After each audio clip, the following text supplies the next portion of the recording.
രാത്രിയിൽ നാരങ്ങ വെള്ളം കുടിക്കുന്നത് നല്ലതല്ലെന്ന് അറിയാം. പക്ഷെ പോയിട്ട് വന്നപ്പോഴത്തേക്ക് നല്ല ക്ഷീണം ഉണ്ടെന്ന് വെച്ച് കഴിഞ്ഞാൽ ആ കയറ്റം കയറി വന്നപ്പോഴത്തേക്കുണ്ടല്ലോ ഉപ്പാടൊന്നും. കയറ്റം കയറി വന്നത് മാത്രമല്ല, റോഡെ അലച്ചിൽ എന്ന് വെച്ചാൽ അങ്ങോട്ട് നടന്ന് ഇങ്ങോട്ട് നടന്ന് പയ്യെ പയ്യെ തിക്കിലും ഞെരുക്കിലൊക്കെ നമ്മൾ അങ്ങോട്ടും ഇങ്ങോട്ടും നടന്നതല്ലേ.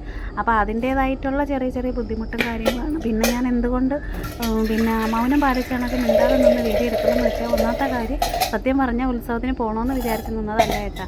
പിന്നെ ഈ ഒരു വീഡിയോ നിങ്ങൾ സ്കിപ്പ് ചെയ്യാതെ കാണുക. നമ്മളെ വീഡിയോ കാണുമ്പോൾ നിങ്ങൾക്ക് മനസ്സിലാക്കാൻ പറ്റും നമ്മളെ നാട്ടിലെ ഉത്സവമൊക്കെ നിങ്ങൾക്ക് കാണണ്ടേ. കഴിഞ്ഞ വർഷം ഞാൻ അതിൻ്റെ വീഡിയോ ഇട്ടിട്ടുണ്ടായിരുന്നു. അപ്പോൾ ഇത്തവണത്തത് ഞാൻ ഇടുന്നുണ്ട് കേട്ടോ. പിന്നെ ഞാൻ വോയിസ് കൊടുക്കണമെന്ന് വെച്ചാൽ, ഒന്നത്തെ കാര്യം എനിക്ക് തൊണ്ടയും കൂടെയൊക്കെ വയ്യ. പിന്നെ അത് മാത്രമല്ല, പോകുന്നില്ല എന്ന് പറഞ്ഞിരുന്നപ്പോഴത്തേക്കും മോൻ വിളിച്ചിട്ടുണ്ടായിരുന്നേ.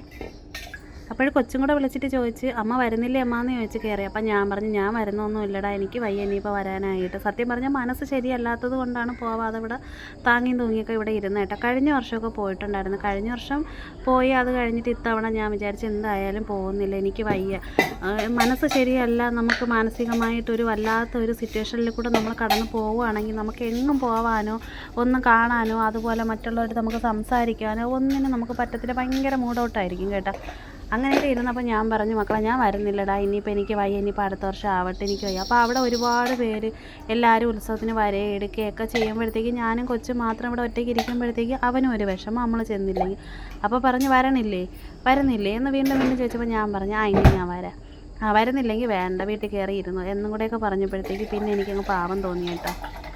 പിന്നെ ഈ കൊച്ചു വിളിച്ചിട്ട് വരുന്നില്ലെങ്കിൽ അവിടെ ഇരിക്കുന്നൊക്കെയുള്ള കാര്യം വീണ്ടും റിപ്പീറ്റ് ചെയ്ത് ഞാൻ ഇങ്ങനെ ആലോചിച്ച് വീണ്ടും അവിടെ തന്നെ ഇരുന്നു, പോകണ്ട എന്നും പറഞ്ഞൊക്കെ ഇരുന്നു. അപ്പോൾ മനസ്സിനകത്ത് വീണ്ടും ഞാൻ ചിന്തിക്കുകയാണ്, പാവമല്ലേ അവൻ വിളിച്ചിട്ട് ചിലപ്പോൾ അവന് കൊണ്ടുപോകാൻ പറ്റാത്തത് കൊണ്ടോ, അല്ലെങ്കിൽ ആൾക്കാർ അത്രയും എല്ലാവരും വരെയും പോവുകയും ഫാമിലിയായിട്ട് ആൾക്കാരെല്ലാവരും കാണാൻ വരുമ്പോഴത്തേക്ക് അമ്മയും ചേച്ചിയും വീട്ടിൽ ഇരിക്കുന്നു, ആരും കൊണ്ടുപോകാനില്ല. ചിലപ്പോൾ അങ്ങനെയൊക്കെ ചിന്തിച്ചിട്ടായിരിക്കും കൊച്ചിന് മാത്രം എല്ലാം കാണാൻ പറ്റുന്നു, അവനവിടെ നിൽക്കുമ്പോൾ എല്ലാം കാണാൻ കേട്ടോ. അപ്പോൾ അങ്ങനെയൊക്കെയുള്ളൊരു ചിന്താഗതി ഉണ്ടായിരിക്കും. അപ്പോൾ കൊച്ചിന് തോന്നി വിളിച്ചതാണല്ലോ, പാവമല്ലേ അവനെ പ്പിക്കണ്ടെന്ന് പറഞ്ഞ് മോളെടുത്ത് പറഞ്ഞ്, മക്കൾ പെട്ടെന്ന് ഒരുങ്ങ് നമുക്ക് പോയിട്ട് വരാമെന്ന് പറഞ്ഞ് 6:30-7 മണിയായപ്പോൾ പെട്ടെന്ന് റെഡിയായി, കുളിച്ച് റെഡിയായി. അപ്പോഴത്തന്നെ പോയിട്ട് തിരിച്ച് വന്നപ്പോഴത്തേക്കാണ് നാരങ്ങ വെള്ളം പിഴിഞ്ഞ് കുടിക്കുന്നത് കേട്ടോ. ഭയങ്കര വെപ്രാളവും സഞ്ചാരം, വെള്ളം കുടിച്ചോളാൻ വയ്യ. പിന്നെ കോപ്പിറൈറ്റ് വരുമോയെന്ന് അറിയില്ല. ഉത്സവത്തിൻ്റെ വീഡിയോസൊക്കെ എടുത്തിട്ടുണ്ട്, അതും കൂടെ ഇടുന്നുണ്ട്. കോപ്പിറൈറ്റ് വന്ന വീഡിയോ പ്രൈവറ്റാക്കി വയ്ക്കും കേട്ടോ. കാരണം എന്ന് വെച്ചാൽ പ്രൈവറ്റാക്കി വയ്ക്കണം, കോപ്പിറൈറ്റ് വന്നുകൂടാ.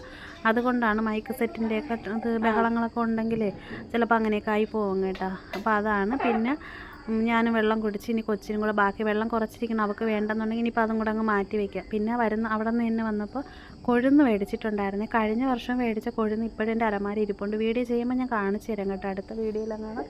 പിന്നെ കിഴങ്ങ് മുറുക്കും മേടിച്ച്, ബലൂണും ഹൈഡ്രജനും, പിന്നെ അതുപോലെ തന്നെ കൊച്ചിന് മോൻ വരുമ്പോൾ ലേറ്റാവും. പിന്നെ ഞാൻ വിചാരിച്ചു ഉത്സവമല്ലേ, പോയിട്ട് കയറി വന്നപ്പോഴത്തേക്ക് കൊച്ചിന് പെറോട്ടയും മേടിച്ച് ചിക്കൻ പെരട്ടും മേടിച്ചിട്ടുണ്ടായിരുന്നു കേട്ടോ. അപ്പോൾ മോന് കൊടുക്കാൻ വേണ്ടി അതും കൂടെയൊക്കെ മേടിച്ച്. അപ്പോൾ ഇതൊക്കെ ഭയങ്കര സന്തോഷമാണ്. കൊഴുന്നിൻ്റെ മണം ഉണ്ടല്ലോ, അതൊരു പ്രത്യേകതയാണ് അതിൻ്റെ മണത്തിന്. പിന്നെ അതുപോലെ തന്നെ കിഴങ്ങ് മുറുക്ക് മേടിച്ചിട്ടുണ്ട്. പിന്നെ വോയിസ് കൊടുക്കാൻ എനിക്ക് ആ ടൈമിൽ പറ്റുന്നൊരു സാഹചര്യം അല്ല. ഒന്നാമത്തെ കാര്യം കയറ്റം കയറി വന്ന, രണ്ടാമത്തെ കാര്യം നിങ്ങൾക്ക് പിന്നെ എന്തോ എനിക്ക് എൻ്റെ മനസ്സിൽ സത്യം പറഞ്ഞാൽ അതായത് നമ്മളറിയാത്ത നമ്മളേതല്ലാത്ത ഒരു കാരണത്തിൻ്റെ പേരിൽ എനിക്ക് ഇച്ചിരി വിഷമിക്കേണ്ടി വന്നു കേട്ടോ. കാരണം നമ്മളൊരിക്കലും ആവശ്യപ്പെടാത്ത, ആഗ്രഹിക്കാത്ത എന്തെന്ന് പറയാനായിട്ട് എനിക്ക് അതും ഒരിച്ചിരി എനിക്ക് വിഷമമുണ്ടായത്. എനിക്ക് പറയാൻ തന്നെ എനിക്ക് ബുദ്ധിമുട്ടാണെങ്കിൽ പോലും നോക്കട്ടെ, പറ്റുവാണ്, എനിക്ക് പറയാൻ പറ്റുന്നതാണെങ്കിൽ ഞാൻ എന്തായാലും പറയും. എൻ്റെ അടുത്ത് വീഡിയോയിൽ കമൻ്റ് ഇട്ടൊക്കെ എൻ്റെ അടുത്ത് ചോദിച്ചാൽ എന്ത് പറ്റി ഷംന, പറയാൻ പറ്റുന്നതാണെങ്കിൽ സത്യത്തിൽ പറയാൻ പറ്റുന്നൊരു കാര്യമാണ് കേട്ടോ. പിന്നെ എനിക്ക് ആരെയും വിഷമിപ്പിക്കണമെന്നോ വേദനിപ്പിക്കണം, നമ്മളെ വേദനിപ്പിച്ചാലും എനിക്ക് മറ്റുള്ളവരെ വേദനിപ്പിക്കണമെന്ന് എനിക്കൊരാഗ്രഹവും ഇല്ല. ഞാൻ ഒരിക്കലും അങ്ങനെ ചെയ്യുന്ന ഒരാളും അല്ല. പിന്നെ നമ്മൾ ചോദിക്കേണ്ട, മുകളിൽ ദൈവം എന്ന് പറഞ്ഞ ഒരാളുണ്ട്, എന്തിനും ഏതിനും ഒക്കെ അവരാണല്ലോ ചോദിക്കുകയും പറയുകയും എടുക്കുകയും ഒക്കെ ചെയ്യുന്നത്. അപ്പോൾ അതുകൊണ്ട് അവർ തന്നെ ചോദിക്കട്ടെ, അല്ലെങ്കിൽ അവർ തന്നെ അതിന് വേണ്ടിയിട്ടുള്ള പരിഹാരം കാണട്ടെ എന്ന് വിചാരിച്ച് നമ്മളെ വായും വെച്ച് നമ്മൾ മിണ്ടാതിരിക്കുന്നതാണ് നല്ലതെന്നാണ് എനിക്ക് തോന്നുന്നതെങ്കിലും നോക്കാം നമുക്ക് വഴിയെ പോകുമ്പോഴത്തേക്ക്. പിന്നെ അതൊക്കെ പോട്ടെ കേട്ടോ. നമുക്ക് ഇപ്പോൾ ഉള്ള സന്തോഷത്തിനിടയ്ക്ക് നമ്മൾ സങ്കടപ്പെട്ട കാര്യങ്ങൾ ചിന്തിക്കേണ്ട കാര്യമില്ലല്ലോ എന്ന് വിചാരിച്ചിട്ടാണ് വീണ്ടും പഴയ കണക്ക് വീഡിയോ എടുത്തതൊക്കെ കിടക്കുന്നത്. എഡിറ്റ് ചെയ്യാൻ പറ്റുന്നില്ല, അതായിരുന്നു എനിക്ക് കാര്യം എന്ന് വെച്ച് കഴിഞ്ഞാൽ. അത്രയ്ക്കൊരു ഇതായിപ്പോയി, പോട്ട്. പിന്നെ നമ്മളെ വീഡിയോ കാണുന്ന ഒരുപാട് പേരെ കണ്ടിട്ട്, ഒരു 3-4 പേരെ കണ്ടിട്ടുണ്ടായിരുന്നു. എല്ലാവരുടെ അടുത്തും മിണ്ടി. നമ്മളെ വീട്ടിലൊരു ചേച്ചി ഫാമിലിയൊക്കെ വന്നിട്ടുണ്ടായിരുന്നു ഈ അടുത്ത സമയത്ത് വെച്ച് കേട്ടോ. അപ്പോൾ ആ ചേച്ചിയും ചേച്ചിയുടെ കൂട്ടുകാരി ഒരു മോനും കൂടെ വന്ന് ആ ചേച്ചീനെയും കണ്ടിട്ടുണ്ടായിരുന്നു, സംസാരിച്ച് അടുത്ത് വന്ന് പിന്നെ വേറെ ഒരു ചേച്ചി അടയമണ്ണുള്ള ഒരു ഫാമിലി ഒരു ചേച്ചിയെ കണ്ട്, അങ്ങനെ കുറച്ച് പേരൊക്കെ കണ്ട് എല്ലാവരുടെ അടുത്തും ഒരുപാട് സ്നേഹം കേട്ടോ. നമുക്ക് ഒന്നും അങ്ങോട്ടും ഇങ്ങോട്ടും കൊടുക്കാനോ എടുക്കാനോ ഒന്നും കൊടുത്തില്ലെങ്കിലും എടുത്തില്ലെങ്കിലും നമുക്കൊന്നും വേണ്ട. പരസ്പരം ഉള്ള ആ ഒരു സഹകരണം, മിണ്ടുക, കാണുമ്പോഴത്തേക്കുള്ള സഹകരണം, ഒരു മനുഷ്യനെ നമുക്ക് എന്നും കാണാൻ പറ്റുന്നത് തന്നെ നമുക്ക് വലിയ ഭാഗ്യം. അവരെ എന്നും കാണാൻ പറ്റണേ, ആർക്കൊരാപത്ത് വയ്ക്കരുതെന്നാണ് ഞാൻ എപ്പോഴും ചിന്തിക്കുന്നത് കേട്ടോ. സത്യം പറഞ്ഞാൽ പണവും സ്വത്തുക്കളും മുതലുകളും ഒന്നും കൊണ്ട് നമുക്കൊരു ബന്ധങ്ങളും നമുക്ക് കൂട്ടി യോജിപ്പിച്ച് വെക്കാനായിട്ട് ഞാൻ അങ്ങനെയാണ് ചിന്തിക്കുന്നത്. കാരണം അങ്ങനെ ഒന്നും പറ്റത്തില്ല. പണവും മുതലൊക്കെ നമുക്ക് ഇനി എപ്പോഴും വേണോ നമുക്ക് ഉണ്ടാക്കിയെടുക്കാൻ പറ്റുന്നതാണ് കേട്ടോ. അതെങ്ങനെയും നമുക്ക് ചെയ്തെടുക്കാം. പക്ഷേ ബന്ധങ്ങളെന്ന് പറയുന്നതുണ്ടല്ലോ, അറ്റുപോയി കഴിഞ്ഞാൽ കൂട്ടി യോജിപ്പിക്കാൻ ഭയങ്കര പാടാണ്. അപ്പോൾ അതുകൊണ്ട് ബന്ധങ്ങൾ അറ്റുപോവാതെ കൊണ്ടുപോവുക. നമുക്കിപ്പോൾ എന്ന് പറയുമ്പോൾ എനിക്ക് ഒരുപാട് സുഹൃത്തുക്കളുണ്ട് നമ്മളിവിടെ തന്നെ, ഒത്തിരി ആൾക്കാരുമായിട്ട്. കാരണം ഞാനൊരു 18 വർഷത്തോളം ആയിട്ടുണ്ട് ഞങ്ങൾ വാടകയ്ക്ക് വന്നത്. ഇന്ന് വരെ ഒരാളുമായിട്ട് ഒരു പിണക്കോ കാര്യങ്ങളോ ഒന്നുമില്ല. അന്ന് തൊട്ട് ഇന്ന് വരെ നമ്മളെ കാണുന്ന ആൾക്കാരെപ്പോഴും, അന്ന് തൊട്ട് ഇപ്പോഴും എൻ്റെ മക്കൾ കുഞ്ഞായിരുന്നപ്പോൾ വന്നതാണ്. അപ്പോഴും മുതലേ അവരെല്ലാവരും, എൻ്റെ മക്കൾ ഇപ്പോൾ വലുതായി, പിന്നെ കൊച്ചുങ്ങൾ ഇത്രയായെങ്കിലും അവരെ ഇപ്പോഴും കണ്ടുകൊണ്ടിരിക്കുക. അന്ന് തൊട്ട് കാണുന്നവർ തന്നെയാണ് ഇപ്പോഴും കണ്ടുകൊണ്ടിരിക്കുന്നത്. അതുകൊണ്ട് അവരുടെ കണ്ണു മുമ്പൊന്നും നമ്മളും ഇവിടെ നിന്ന് മാറിപ്പോയിട്ടില്ല. അവരെ കൊണ്ട് നമുക്കൊരു ദോഷമില്ല, നമ്മളെ കൊണ്ട് അവർക്കില്ല. ഇങ്ങനെയൊക്കെ എനിക്ക് പറയാൻ പറ്റും. കാരണം എനിക്ക് അത്രത്തോളം അവരുടെ അടുത്ത് എനിക്ക് സ്നേഹവും ബഹുമാനവും എല്ലായിടത്തും എനിക്കുണ്ട് കേട്ടോ. നമുക്ക് ആരുടെ അടുത്ത് ഒരു പിണക്കമില്ല. എന്തെങ്കിലും ആണെങ്കിൽ പോലും നമ്മൾ പറഞ്ഞപ്പോഴേ തീർന്ന്, അത്രയേ ഉള്ളൂ. ഒരു വിരോധം ഒരു പിണക്കം ആരോടും ഇല്ല. അപ്പോൾ ഞാൻ ഒരുപാട് ഇങ്ങനെ പറഞ്ഞു പോണേന്ന് വെച്ചാൽ എൻ്റെ ഉള്ളിൽ കിടക്കുന്ന ഒരു മനപ്രയാസം ഉണ്ടല്ലോ, അത്രത്തോളം എന്നെ ആഴത്തിൽ മുറിവേൽപ്പിച്ച ഒരു മനപ്രയാസം. അപ്പോൾ എന്തായാലും ഇനിയിപ്പോൾ കേശുവിനും കൂടെ കൊടുക്കട്ടെ. അടുത്ത വീഡിയോയിലൊക്കെ നമുക്ക് വിശേഷങ്ങളും കാര്യങ്ങളൊക്കെ സംസാരിക്കും, പറയും, എടുക്കുകയൊക്കെ ചെയ്യാം. ഉത്സവത്തിൻ്റെ വീഡിയോ എടുത്തിട്ട് ഇനിയിപ്പോൾ ഇടാതിരുന്ന് കഴിഞ്ഞാൽ ഇത് ഗ്യാലറി കിടക്കും. ഉത്സവം കഴിഞ്ഞ് അടുത്ത മാസങ്ങൾ കഴിഞ്ഞ് അങ്ങ് പോകും കേട്ടോ. അപ്പോൾ അതുകൊണ്ടാണ് ഇന്നിപ്പോൾ തന്നെ അങ്ങ് ഇടാമെന്ന് വിചാരിച്ചത്. കുറച്ച് ദിവസമായി വീഡിയോ എടുത്തിട്ട്. ഫെബ്രുവരി 23-നായിരുന്നല്ലോ നമ്മളെ ഇവിടുത്തെ ഉത്സവം എന്ന് പറയുന്നത്. അപ്പോൾ എന്തായാലും കേശുവിന് കൊടുക്കട്ടെ. അപ്പോൾ എന്തായാലും എല്ലാവരും വീഡിയോ സ്കിപ്പ് ചെയ്യാതെ കാണുക കേട്ടോ. അപ്പോൾ ഇതൊക്കെയാണ് നമ്മൾ ഇന്നത്തെ വിശേഷം. അയ്യോ താഴെ പോയടാ, പൂച്ച കൊണ്ട് പോയാ? താണ്ട മക്കൾക്ക് താണ്ടേ ഉണ്ട്.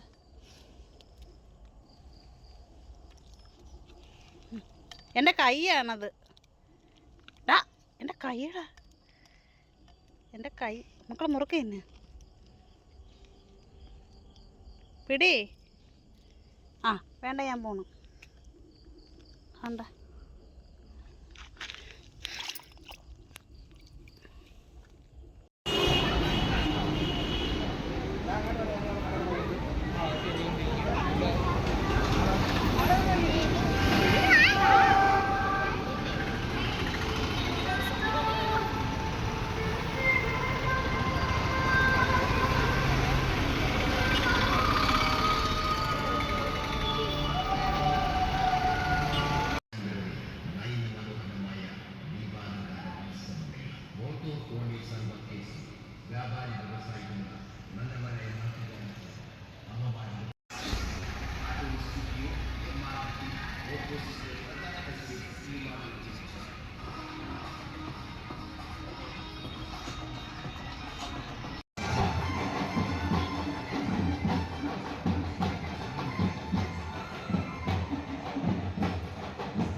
സ്വീകാര്യമായ താലപ്പൊലി എന്നിവയുടെ അകമ്പടിയോടുകൂടി കുണ്ടിക്കട കീമാനൂർ ജംഗ്ഷൻ പുതിയകാവ് വഴി ക്ഷേത്രത്തിലേക്ക് ചേരുന്ന ഘോഷയാത്രയിലേക്ക് ഏവരെയും സ്വാഗതം ചെയ്യുന്നു. ക്ഷേത്രാങ്കണത്തിലേക്ക് ഏവരെയും സ്വാഗതം ചെയ്യുന്നു.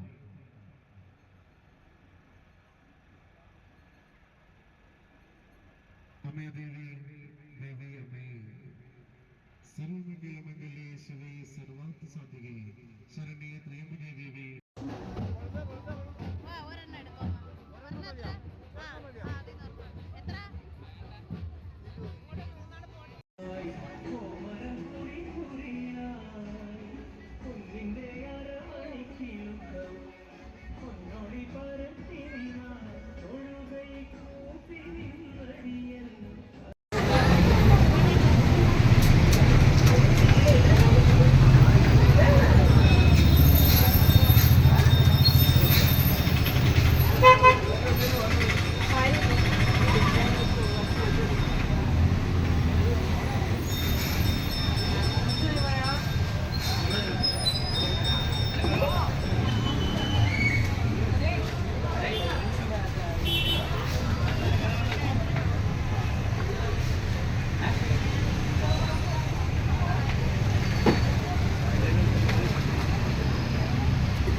ഒരെണ്ണം എടുത്തോളണേ, ഒരെണ്ണം.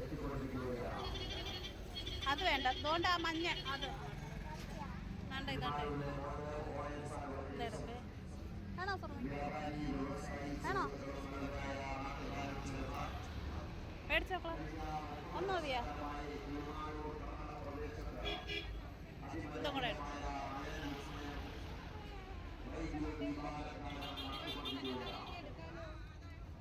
മേടിച്ചോ.